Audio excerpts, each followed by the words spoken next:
Olá, meus amigos e amigas, o canal Verdades sempre traz temas importantes para a harmonia de nossas vidas, pois tem compromisso com a verdade, a ciência, a filosofia e a religião. Então venho pedir a sua inscrição no canal, o seu gostei, seus comentários e compartilhem com seus grupos e amigos. Vejamos o tema de hoje. Será a terra um lugar de gozo, um paraíso de delícias? Já não ressoa mais aos vossos ouvidos a voz do profeta? Não proclamou ele que haveria pranto para os que nascessem nesse vale de dores?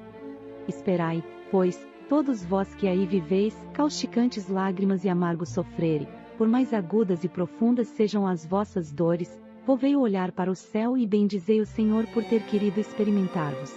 Ó homens! Dar-se-á não reconheçais o poder do vosso Senhor, senão quando ele vos haja curado as chagas do corpo e coroado de beatitude e ventura os vossos dias? Dar-se-á não reconheçais o seu amor, senão quando vos tem adornado o corpo de todas as glórias e lhe haja restituído o brilho e a brancura? Imitai aquele que vos foi dado para exemplo. Tendo chegado ao último grau da abjeção e da miséria, deitado sobre uma estrumeira, disse Elias a Deus: Senhor, conheci todos os deleites da opulência e me reduzistes à mais absoluta miséria. Obrigado, obrigado, meu Deus, por haverdes querido experimentar o vosso servo. Até quando os vossos olhares se deterão nos horizontes que a morte limita? Quando, afinal, vossa alma se decidirá a lançar-se para além dos limites de um túmulo? Houvesseis de chorar e sofrer a vida inteira, que seria isso, a par da eterna glória reservada ao que tenha sofrido a prova com fé, amor e resignação? Buscai consolações para os vossos males no porvir que Deus vos prepara e procurai-lhe a causa no passado. E vós, que mais sofreis, considerai-vos os afortunados da terra. Como desencarnados, quando pairáveis no espaço, escolhestes as vossas provas, julgando-vos bastante fortes para suportar. Por que agora murmurar? Vós, que pedistes a riqueza e a glória, queríeis sustentar luta com a tentação e vencê-la. Vós, que pedistes para lutar de corpo e espírito contra o mal moral e físico, sabíeis que quanto mais forte fosse a prova, tanto mais gloriosa a vitória e que, se triunfasseis, embora devesse o vosso corpo parar numa estrumeira, dele, ao morrer, se desprenderia uma alma de rutilante alvura e purificada pelo batismo da expiação e do sofrimento. Que remédio, então, prescrever aos atacados de obsessões cruéis e de cruciantes males? Só um é infalível, a fé, o apelo ao céu. Se, na maior acerbidade dos vossos sofrimentos, entoardes hinos ao Senhor, o anjo, à vossa cabeceira, com a mão vos apontará o sinal da salvação e o lugar que um dia ocupareis.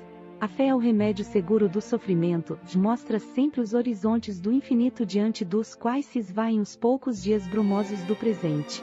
Não nos pergunteis, portanto, qual o remédio para curar tal úlcera ou tal chaga, para tal tentação ou tal prova.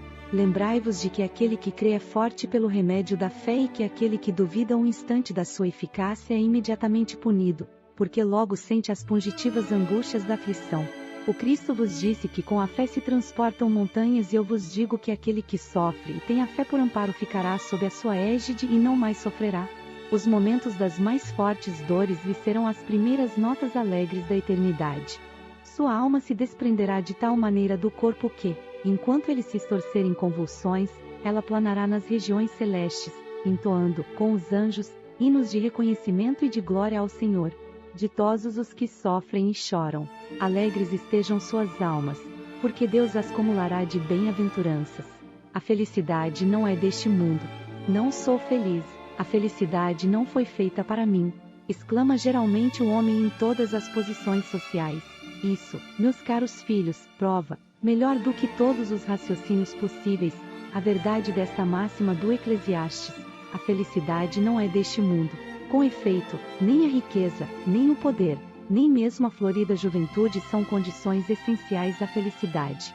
Digo mais, nem mesmo reunidas essas três condições tão desejadas, porquanto incessantemente se ouvem, no seio das classes mais privilegiadas, pessoas de todas as idades se queixarem amargamente da situação em que se encontram. Diante de tal fato, é inconcebível que as classes laboriosas e militantes invejem com tanta ânsia a posição das que parecem favorecidas da fortuna.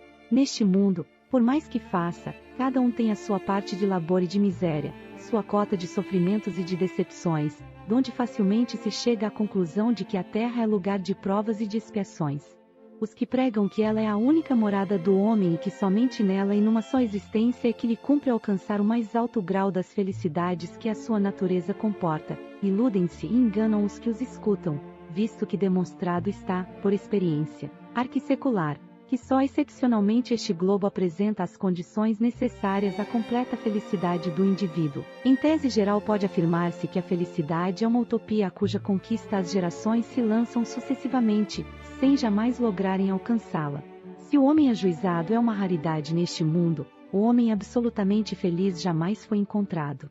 Ó, em que consiste a felicidade na terra é coisa tão efêmera para aquele que não tem a guiá-lo à ponderação, que, por um ano, um mês, uma semana de satisfação completa, todo o resto da existência é uma série de amarguras e decepções.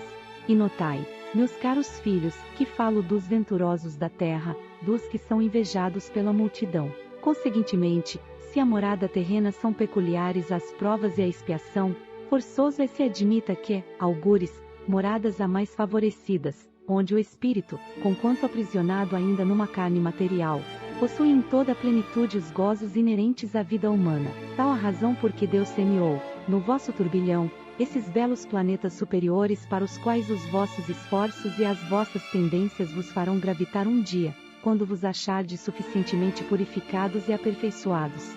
Todavia, não deduzais das minhas palavras que a terra esteja destinada para sempre a ser uma penitenciária. Não, certamente. Dos progressos já realizados, podeis facilmente deduzir os progressos futuros e, dos melhoramentos sociais conseguidos, novos e mais fecundos melhoramentos. Essa tarefa imensa cuja execução cabe à nova doutrina que os Espíritos vos revelaram. Assim, pois, meus queridos filhos, que uma santa emulação vos anime e que cada um de vós se despoje do homem velho. Deveis todos consagrar-vos à propagação desse Espiritismo que já deu começo à vossa própria regeneração. Corre-vos o dever de fazer que os vossos irmãos participem dos raios da sagrada luz. Mãos, portanto, à obra, meus muito queridos filhos. Que nesta reunião solene todos os vossos corações aspirem a esse grandioso objetivo de preparar para as gerações por vindouras um mundo no qual já não seja vã a palavra felicidade. Perda de pessoas amadas. Mortes prematuras. Quando a morte ceifa nas vossas famílias, arrebatando, sem restrições, os mais moços antes dos velhos, costumais dizer: Deus não é justo, pois sacrifica um que está forte e tem grande futuro e conserva os que já viveram longos anos, cheios de decepções, depois leva os que são úteis e deixa os que para nada mais servem, depois despedaça o coração de uma mãe, privando-a da inocente criatura que era toda a sua alegria.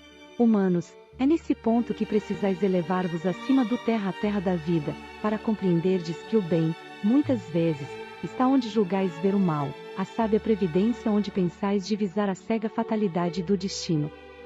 Porque a vez de avaliar a justiça divina pela vossa, podeis supor que o Senhor dos mundos se aplique, por mero capricho, a vos infligir penas cruéis? Nada se faz sem um fim inteligente. Seja o que for que aconteça, tudo tem a sua razão de ser. Se perscrutasseis melhor todas as dores que vos advêm, nelas encontraríeis sempre a razão divina, razão regeneradora, e os vossos miseráveis interesses se tornariam de tão secundária consideração, que os atiraríeis para o último plano. A morte é preferível, numa encarnação de 20 anos, a esses vergonhosos desregramentos que pungem famílias respeitáveis, dilaceram corações de mães e fazem que antes do tempo embranqueçam os cabelos dos pais. Frequentemente, a morte prematura é um grande benefício que Deus concede àquele que se vai e que assim se preserva das misérias da vida, ou das seduções que talvez lhe acarretassem a perda. Não é vítima da fatalidade aquele que morre na flor dos anos, é que Deus julga não convir que ele permaneça por mais tempo na terra. É uma horrenda desgraça, dizeis, ver cortado o fio de uma vida tão prenhe de esperanças. De que esperanças falais? Das da terra, onde o liberto houvera podido brilhar, abrir caminho e enriquecer? Sempre essa visão estreita, incapaz de elevar-se acima da matéria. Sabeis qual teria sido a sorte dessa vida, ao vosso parecer tão cheia de esperanças? Quem vos diz que ela não seria saturada de amarguras? Desdenhais então das esperanças da vida futura, ao ponto de lhe preferirdes as da vida efêmera que arrastais na terra? Supondes então que mais vale uma posição elevada entre os homens, do que entre os espíritos bem-aventurados? Em vez de vos queixardes, regozijai-vos quando praz a Deus retirar deste vale de misérias um de seus filhos.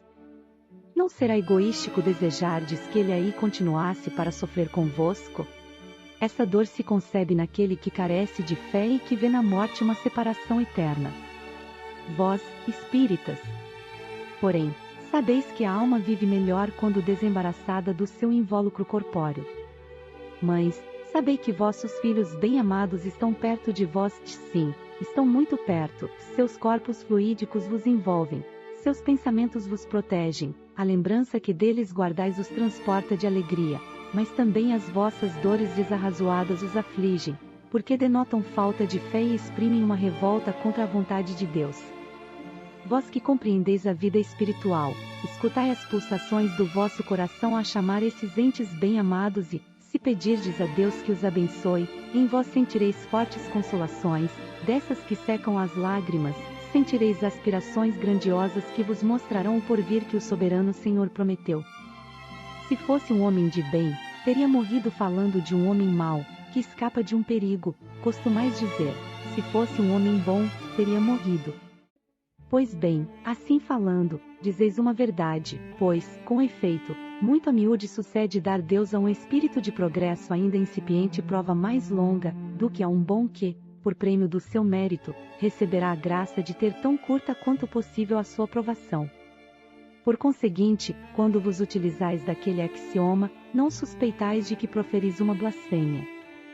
Se morre um homem de bem, cujo vizinho é mau homem, logo observais, antes fosse este. Enunciais uma enormidade, porquanto aquele que parte concluiu a sua tarefa e o que fica talvez não haja principiado a sua. Porque, então, haveríeis de querer que ao mal faltasse tempo para terminá-la e que o outro permanecesse preso à gleba terrestre? Que diríeis se um prisioneiro, que cumpriu a sentença contra ele pronunciada, fosse conservado no cárcere, ao mesmo tempo que restituíssem à liberdade um que a esta não tivesse direito? Ficais sabendo que a verdadeira liberdade, para o espírito, consiste no rompimento dos laços que o prendem ao corpo e que, enquanto vos achardes na terra, estareis em cativeiro. Habituai-vos a não censurar o que não podeis compreender e crede que Deus é justo em todas as coisas. Muitas vezes, o que vos parece um mal é um bem. Tão limitadas, no entanto, são as vossas faculdades, que o conjunto do grande todos não o apreendem os vossos sentidos obtusos. Esforçai-vos por sair, pelo pensamento, da vossa acanhada esfera e, à medida que vos elevardes, diminuirá para vós a importância da vida material que, nesse caso, se vos apresentará como simples incidente, no curso infinito da vossa existência espiritual, única existência verdadeira. Os tormentos voluntários. Vive o homem incessantemente em busca da felicidade, que também incessantemente lhe foge, porque felicidade sem mescla não se encontra na terra. Entretanto, malgrado as vicissitudes que formam o cortejo inevitável da vida terrena, poderia ele, pelo menos, gozar de relativa felicidade, se não a procurasse nas coisas perecíveis e sujeitas às mesmas vicissitudes, isto é, nos gozos materiais em vez de a procurar nos gozos da alma, que são um prelibar dos gozos celestes, imperecíveis, e em vez de procurar a paz do coração, única felicidade real neste mundo, ele se mostra ávido de tudo o que o agitará e turbará, coisa singular. O homem, como que de intento, cria para si tormentos que está nas suas mãos evitar. Haverá maiores do que os que derivam da inveja e do ciúme? Para o invejoso e o ciumento, não há repouso, estão perpetuamente febricitantes. Dão-lhes vertigem. Os êxitos de seus rivais, de toda a emulação, para eles, se resumem em eclipsar os que lhes estão próximos, toda a alegria em excitar, nos que se lhes assemelham pela insensatez, a raiva do ciúme que os devora. Pobres insensatos, com efeito, que não imaginam sequer que, amanhã talvez, terão de largar todas essas frioleiras cuja cobiça lhes envenena a vida. Não é a eles, de certo, que se aplicam estas palavras, Bem-aventurados os aflitos, pois que serão consolados, visto que as suas preocupações não são aquelas que têm no céu as compensações merecidas. Que de tormentos, ao contrário, se poupa aquele que sabe contentar-se com o que tem, que nota sem inveja o que não possui, e não procura parecer mais do que é. Esse é sempre rico, porquanto, se olha para baixo de si, e não para cima, vê sempre criaturas que têm menos do que ele. É calmo, porque não cria para si necessidades quiméricas.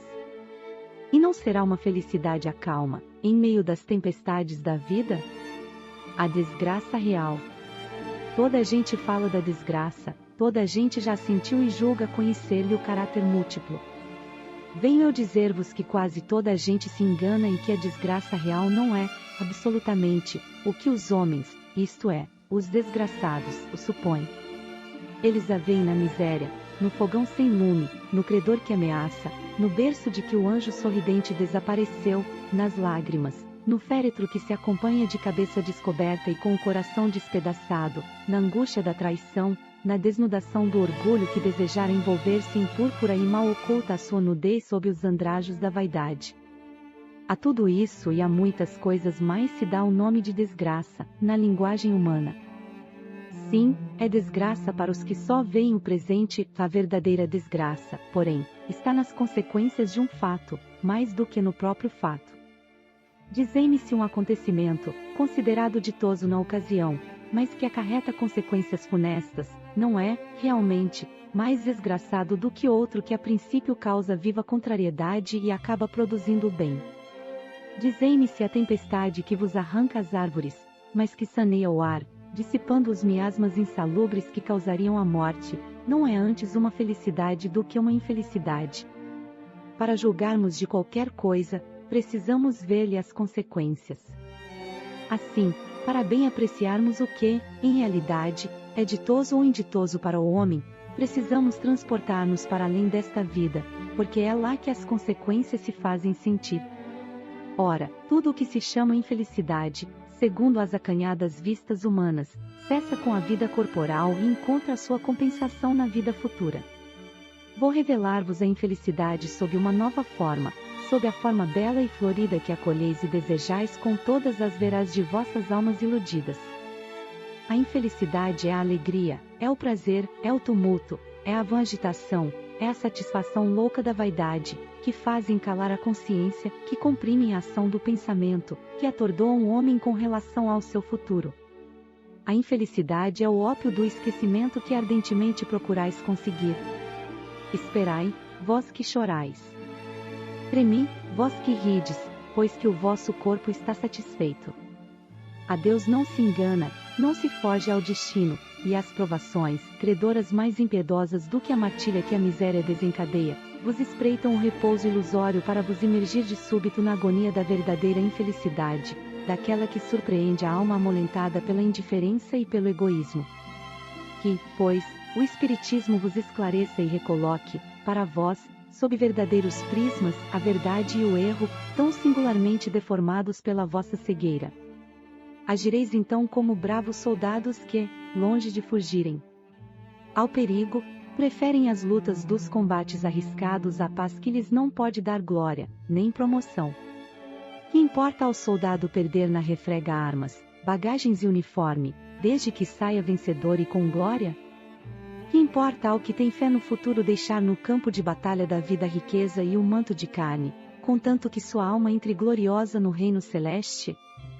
A melancolia. Sabeis por que, às vezes, uma vaga tristeza se apodera dos vossos corações e vos leva a considerar amarga a vida? É que vosso espírito, aspirando à felicidade e à liberdade, se esgota, jungido ao corpo que lhe serve de prisão, em vãos esforços para sair dele. Reconhecendo inúteis esses esforços, cai no desânimo e, como o corpo lhe sofre a influência, toma-vos a lassidão, o abatimento, uma espécie de apatia, e vos julgais infelizes. Resisti com energia a essas impressões que vos enfraquecem a vontade. São inatas no espírito de todos os homens as aspirações por uma vida melhor, mas não as busqueis neste mundo e, agora, quando Deus vos envia os espíritos que lhe pertencem, para vos instruírem acerca da felicidade que ele vos reserva. Aguardai pacientemente o anjo da libertação, para vos ajudar a romper os liames que vos mantém cativo o espírito. Lembrai-vos de que, durante o vosso degredo na terra, tendes de desempenhar uma missão de que não suspeitais, quer dedicando-vos à vossa família, quer cumprindo as diversas obrigações que Deus vos confiou. Se, no curso desse degredo provação, exonerando-vos dos vossos encargos, sobre vós desabarem os cuidados, as inquietações e tribulações, sede fortes e corajosos para o suportar, afrontai os resolutos. Duram pouco e vos conduzirão à companhia dos amigos por quem chorais e que, jubilosos por ver-vos de novo entre eles, vos estenderão os braços a fim de guiar-vos a uma região inacessível às aflições da terra. Provas voluntárias. Perguntai se é lícito ao homem abrandar suas próprias provas. Essa questão equivale a esta outra. É lícito, aquele que se afoga, cuidar de salvar-se? Aquele em quem um espinho entrou, retirá-lo? Ao que está doente, chamar o médico. As provas têm por fim exercitar a inteligência, tanto quanto a paciência e a resignação. Pode dar-se que um homem nasça em posição penosa e difícil, precisamente para se ver obrigado a procurar meios de vencer as dificuldades. O mérito consiste em sofrer, sem murmurar, as consequências dos males que lhe não seja possível evitar, em perseverar na luta, em se não desesperar, se não é bem-sucedido nunca, porém, numa negligência que seria mais preguiça do que virtude. Essa questão dá lugar naturalmente a outra. Pois, se Jesus disse, bem-aventurados os aflitos, haverá mérito em procurar, alguém, aflições que lhe agravem as provas, por meio de sofrimentos voluntários? A isso responderei muito positivamente, sim, há grande mérito quando os sofrimentos e as privações objetivam o bem do próximo, porquanto é a caridade pelo sacrifício de não, quando os sofrimentos e as privações somente objetivam o bem daquele que a si mesmo as inflige, porque aí só há egoísmo por fanatismo. Grande distinção cumpre aqui se faça. Pelo que vos respeita pessoalmente, contentai-vos com as provas que Deus vos manda e não lhes aumenteis o volume, já de si por vezes tão pesado, aceitá-las sem queixumes e com fé, eis tudo o que de vós exige ele. Não enfraqueçais o vosso corpo com privações inúteis e macerações sem objetivo, pois que necessitais de todas as vossas forças para cumprirdes a vossa missão de trabalhar na terra. Torturar e martirizar voluntariamente o vosso corpo é contravir a lei de Deus, que vos dá meios de o sustentar e fortalecer. Enfraquecê-lo sem necessidade é um verdadeiro suicídio. Usai, mas não abuseis, tal a lei. O abuso das melhores coisas tem a sua punição nas inevitáveis consequências que acarreta. Muito diverso é o que ocorre, quando o homem impõe a si próprios sofrimentos para o alívio do seu próximo. Se suportardes o frio e a fome para aquecer e alimentar alguém que precise ser aquecido e alimentado, e se o vosso corpo disso se ressente, fazeis um sacrifício que Deus abençoa. Vós que deixais os vossos aposentos perfumados para irdes amansar da infecta levar a consolação, e vós que sujais as mãos delicadas pensando chagas, e vós que vos privais do sono para velar a cabeceira de um doente que apenas é vosso irmão em Deus, e vós, enfim, que despendeis a vossa saúde na prática das boas obras, tendes em tudo isso o vosso cilício, verdadeiro e abençoado cilício, visto que os gozos do mundo não vos secaram o coração, que não adormecestes no seio das volúpias enervantes da riqueza, antes vos constituístes anjos consoladores dos pobres deserdados. Vós, porém, que vos retirais do mundo, para lhe evitar as seduções e viver no insulamento, que utilidade tendes na terra? Onde a vossa coragem nas provações, uma vez que fugis à luta e desertais do combate? Se quereis um cilício, aplicai-o às vossas almas, e não aos vossos corpos, mortificai o vosso espírito, e não a vossa carne, fustigai o vosso orgulho, recebei sem murmurar as humilhações, e flagiciai o vosso amor próprio, enrijai-vos contra a dor da injúria e da calúnia, mais pungente do que a dor física. Aí tendes o verdadeiro cilício cujas feridas vos serão contadas, porque atestarão a vossa coragem e a vossa submissão à vontade de Deus. Dever-se-á pôr termo às provas do próximo? Deve alguém pôr termo às provas do seu próximo quando o possa, ou deve, para respeitar os desígnios de Deus, deixar que sigam seu curso? Já vos temos dito e repetido muitíssimas vezes que estáis nessa terra de expiação para concluirdes as vossas provas e que tudo o que vos sucede é consequência das vossas existências anteriores, são os juros da dívida que tendes de pagar.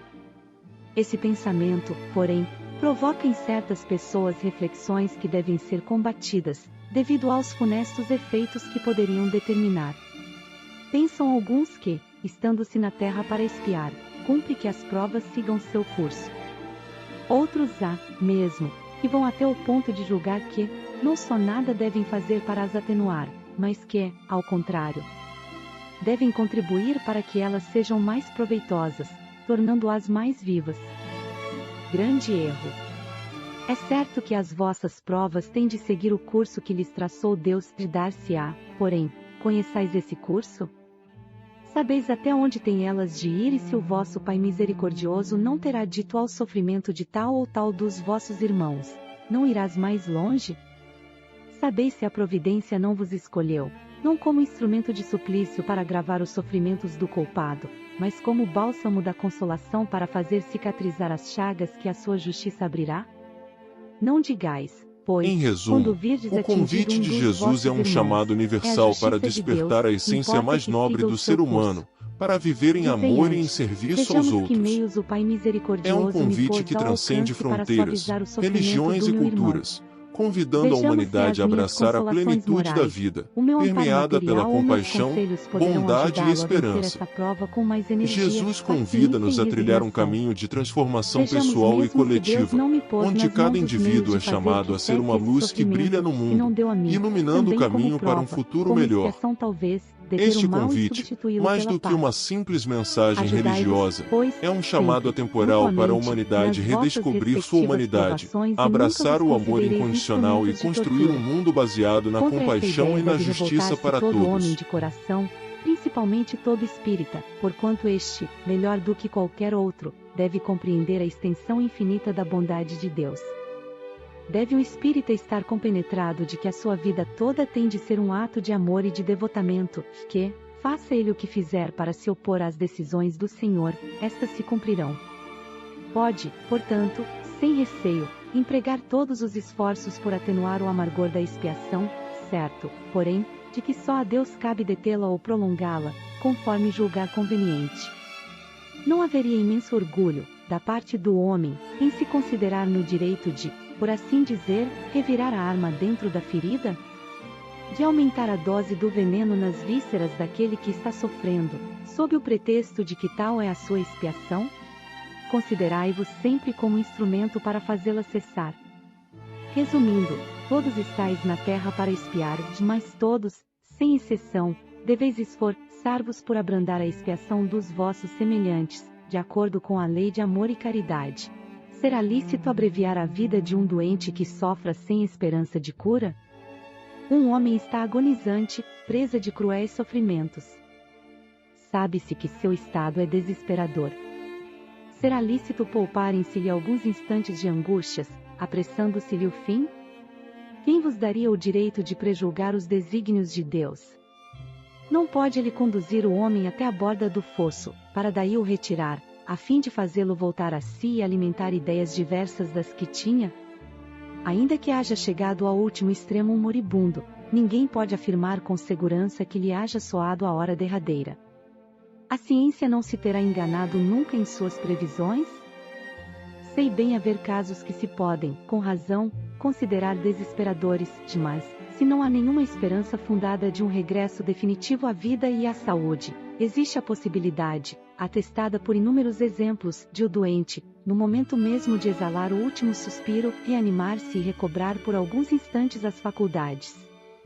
Pois bem, essa hora de graça, que lhe é concedida, pode ser-lhe de grande importância.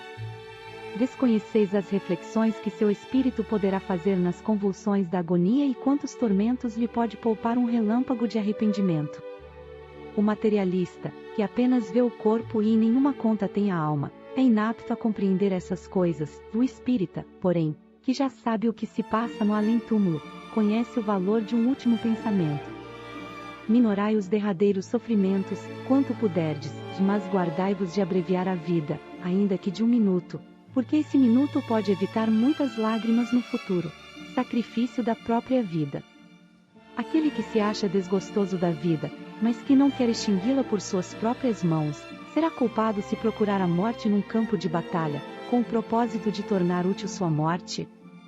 Que o homem se mate ele próprio, ou faça que outrem o mate, seu propósito é sempre cortar o fio da existência. Por conseguinte, suicídio intencional, se não de fato.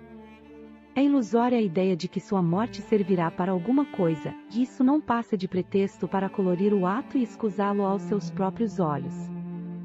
Se ele desejasse seriamente servir ao seu país, cuidaria de viver para defendê-lo, não procuraria morrer, pois que, morto, de nada mais lhe serviria. O verdadeiro devotamento consiste em não temer a morte, quando se trate de ser útil, em afrontar o perigo, em fazer, de antemão e sem pesar, o sacrifício da vida, se for necessário, mas buscar a morte com premeditada intenção, expondo-se a um perigo, ainda que para prestar serviço, anula o mérito da ação. Se um homem se expõe a um perigo iminente para salvar a vida a um de seus semelhantes, sabendo de antemão que sucumbirá, pode o seu ato ser considerado suicídio? Desde que no ato não entre a intenção de buscar a morte, não há suicídio, e sim, apenas, devotamento e abnegação, embora também haja a certeza de que morrerá. Mas quem pode ter essa certeza? Quem poderá dizer que a providência não reserva um inesperado meio de salvação para o momento mais crítico?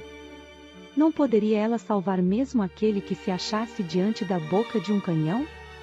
Pode muitas vezes dar-se que ela queira levar ao extremo limite a prova da resignação e, nesse caso, uma circunstância inopinada desvia o golpe fatal. Proveito dos sofrimentos para outrem os que aceitam resignados os sofrimentos, por submissão à vontade de Deus e tendo em vista a felicidade futura, não trabalham somente em seu próprio benefício? Poderão tornar seus sofrimentos proveitosos a outrem? Podem esses sofrimentos ser de proveito para outrem, material e moralmente, materialmente se, pelo trabalho, pelas privações e pelos sacrifícios que tais criaturas se imponham, contribuem para o bem-estar material de seus semelhantes, de moralmente, pelo exemplo que elas oferecem de sua submissão à vontade de Deus. Esse exemplo do poder da fé espírita pode induzir os desgraçados à resignação e salvá-los do desespero e de suas consequências funestas para o futuro. Louvado seja o Senhor! Se você chegou até aqui, é porque gostou do tema ou achou interessante. Então, faça a sua inscrição no canal se ainda não fez, dê o seu like ou gostei, compartilhem com sua lista e com seus grupos e amigos. Fiquem todos com Deus e sempre com Jesus na mente e no coração.